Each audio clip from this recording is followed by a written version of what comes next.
اعوذ باللہ من الشیطان الرجیم، بسم اللہ الرحمن الرحیم۔ کھانے میں کوئی عیب دیکھو تو اللہ کا شکر ادا کرو، کھانے کے لائق ہے، بھوکے مرنے کے لائق نہیں، یعنی ناشکری مت کرو، کیونکہ لاکھوں لوگ ایسے ہیں جنہیں ایک نوالا بھی نصیب نہیں ہوتا۔ کھانے پر صبر و شکر، چھوٹی چھوٹی باتوں پر ناشکری مت کرو۔ کھانے میں بال نکل آئے یا ذائقہ اچھا نہ لگے تو فوراً شکر کہو، الحمدللہ۔ کھانے سے پہلے اور بعد کی دعا، یہ عادت ڈال دو، بسم اللہ سے شروع کرو اور آخر میں الحمدللہ کہو۔ یہ برکت بھی لاتا ہے اور بیماریوں سے بھی بچاتا ہے۔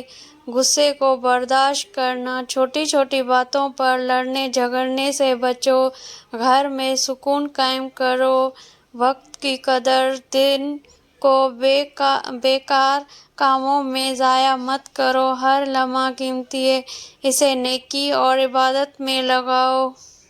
لوگوں کے عیب مت دیکھو، جیسے کھانے میں بال آ جائے تو سمجھ لو یہ بھی دنیا کا عیب دار ہے، اسی طرح دوسروں کی خامیوں کو برداشت کرنا سیکھو۔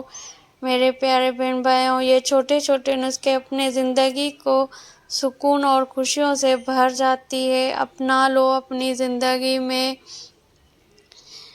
دعا، اے اللہ ہمیں صبر و شکر کرنے والا بنا دے، ناشکری اور غصے سے بچا لے اور ہماری زندگی کو حکمت و برکت سے بھر دے، آمین یا رب العالمین۔